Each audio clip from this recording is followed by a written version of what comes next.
ইন্নাল মালাইকাতা লাতাযউ আজনিহাতাহা। তালাবুল ইলমদেরকে যখন ফেরেশতারা দেখে, ইন্নাল মালাইকাতা মানে ফেরেশতা, ফেরেশতারা যখন তালাবুল ইলমদেরকে দেখে, তালাবুল ইলমদের সম্মানে রিজওয়ান লিতালিবিল ইলমি, রিজওয়ান লিতালিবিল ইলমি, তালাবুল ইলমকে সম্মান দেখানোর জন্য, তালাবুল ইলমের সামনে তারা বিনয় প্রকাশ করার জন্য তাদের দুইটা পাখা, প্রত্যেকটা ফেরেশতার পাখা আছে, তাদের পাখাগুলো মাটিতে বিছাইয়া দেয়। চিল্লায় কন্যা সুবহানাল্লাহ। বুঝাইতে পারলাম? তাহলে আরেকটা হাদিসে আছে যে তারা কি করে, নূরের পর বিছায় দেয়, কার্পেট বিছায় দেয়। তালাবুল ইলম যেদিক দিয়া চলে, চলাফেরা করে, নূরের কার্পেট বিছায় দেয়। জোরে কোন সুবহানাল্লাহ। এরপর দেখেন আল্লাহ নবী আরো ডাক দিয়া বলেন, লা ইস্তাগফিরু লাহু মান ফিস সামাওয়াতি ওয়া মান ফিল আরদি।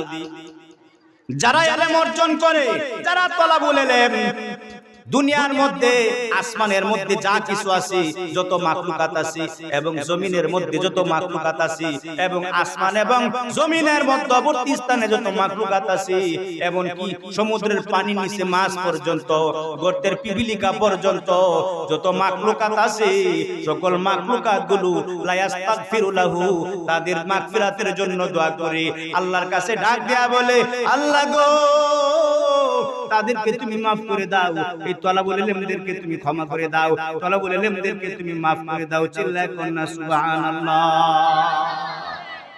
নবীর হাদিস কি সত্য না মিথ্যা বলেন? সত্য না? নবীর হাদিস সত্য। আল্লাহু আকবার।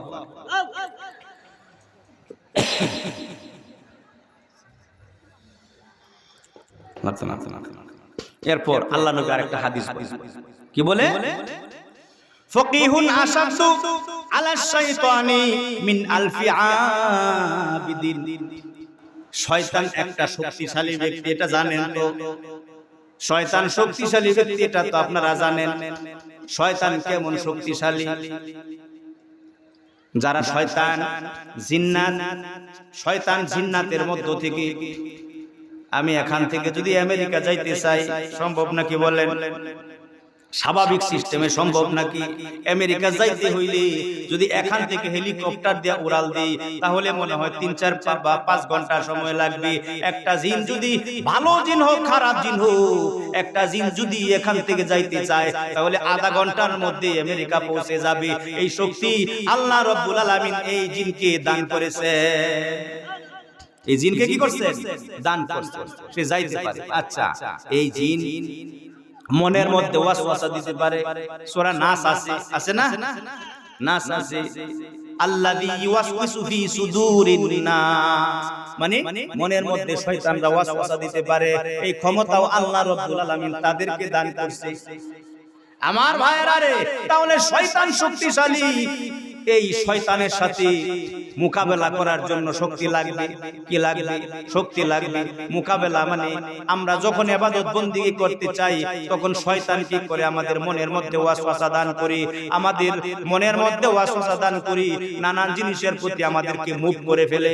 মুভ করিয়া শয়তান আমাদেরকে ইবাদত থেকে বঞ্চিত করে ফেলে। কথা কোন ঠিক কিনা? 1000 আবেদ।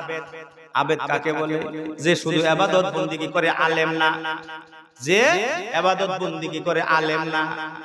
এরকম লোক 1000। কয়জন? একজন না, দুইজন না, 100 না, 200 না, 1000। 1000 আবেদ। আর ওই দিক দিয়া একজন আলেম, একজন মুহাক্কিক আলেম। তাহলে এক সাইডে রাখছি একজন আলেম, আর এক সাইডে রাখছি 1000 আবেদ। আবেদ বুঝছেন তো? মানে যাদের ইলম নাই, আলেম না, মানে সাধারণ মানুষ, কিন্তু ইবাদত বন্দেগী করে, প্রচুর পরিমাণে ইবাদত বন্দেগী করে। ঠিক আছে? তাহলে 1000 আবেদ, আর এই সাইড দিয়ে হলো একজন আলেম। 1000 আবেদ মিলে শয়তানের কোনো কিছু করতে পারবে না। শয়তানের চ্যালেঞ্জ মোকাবেলা করার সক্ষমতা 1000 আবেদের নাই। কিন্তু একজন আলেমকে দেখলে শয়তান একেবারে থরথর করিয়া কাঁপে। চিল্লায় কন্না সুবহানাল্লাহ।